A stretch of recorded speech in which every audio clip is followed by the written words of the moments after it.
Hello everyone, here's update for Tetherline development. So I've been again doing a lot of planning on the game, and currently I've been now trying to fix the boring in the game. So previously I had a problem. Game required you to expand, and to expand you had to build a pattern of building. So you had to put like power relays, and then you had to protect it with the turrets. To extend your grid further, you had to repeat it several times, and it really felt like a chore. And for me, that was the most annoying thing in whole system. So I had to do something about it, and now I have been trying to fix it. The system works so that the enemy doesn't really care about you until you draw attention into you. So you will raise a signature, enemies start attacking, and what is raising the signature is the power draw, how much your buildings are drawing, and how much you're drawing energy from the grid. Previously, how far you did extend your tether grid. By extending, you made more noise and the enemy started attacking. So now I've been balancing that. Many of the mission types needs you to expand, and to expand you need to draw, like make more buildings. And you don't really want to punish for what the game requires you to do. So what I have now tried to do, I have tried to balance the power draw so that the cables or the tether lines, power cables, what you use to connect your buildings with power, extending that grid doesn't anymore affect the power signature or the noise signature you're making. So the enemies doesn't care anymore if you extend further. But what do they care is if you shoot or if you build buildings which are consuming a lot of power. So for instance, in a mining mission, when you drop down your drill, that starts pulling a lot of power and enemies will start attacking you.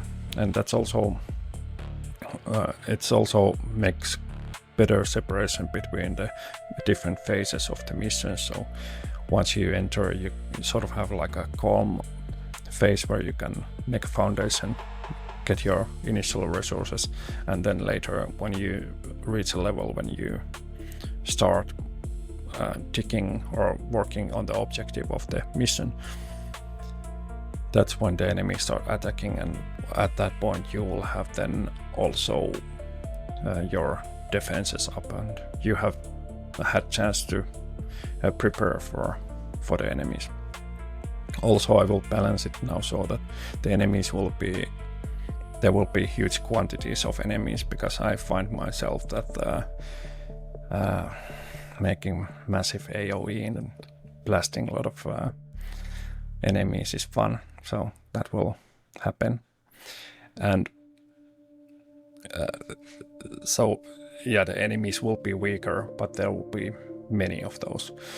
And there will be less turrets, but then I will add some like beacon buildings that you can sort of like direct where the enemies are attacking towards. So in this game the enemy is like rogue hostile AI controlled robots and drones. It will sort of make sense. You can trick them to, or you can pull them towards the beacons. I'm still in a phase where I define the gameplay, so many things are still moving. I don't have like concrete plan for everything yet. I have many directions where I can go with this, but I now feel that I'm finding my way towards the right way. I have also now added some basic technical stuff. So I added settings so you can fine-tune the looks of the game. Visually, my plan is that the game is supposed to be nice, but then I want to have it also so that you can play it with older computers, so you don't need the latest hardware to play the game. So I might make it so that, for instance, the like lumen and all of the fancy features you might have as an option, but the default is not having any of that. I will need it. So if my basic setting is like daylight, it's sort of like overcast or sunny day, you don't really get much out of lumen. You will, if I had darker scenes, then it might make sense, or it would give something for the game or the visual look of the game, but currently I don't feel that it isn't adding much.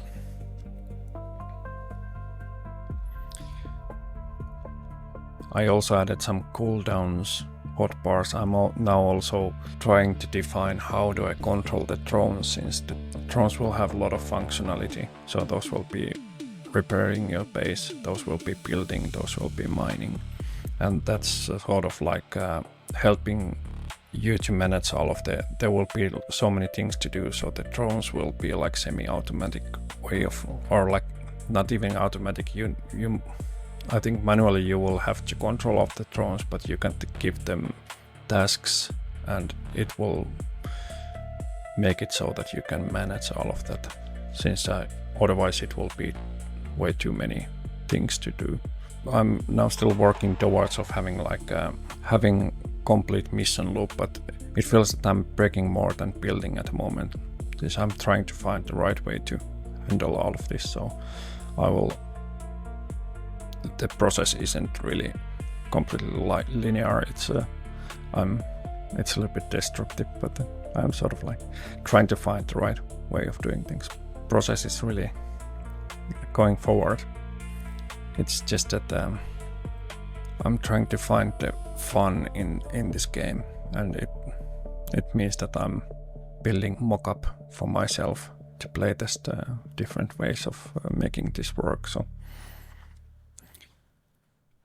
let's see how it goes. It's the game design is really difficult. Making technical execution, it's easy. You can code and make assets, but then deciding what is the good and fun things to do in game, that's more difficult in my opinion.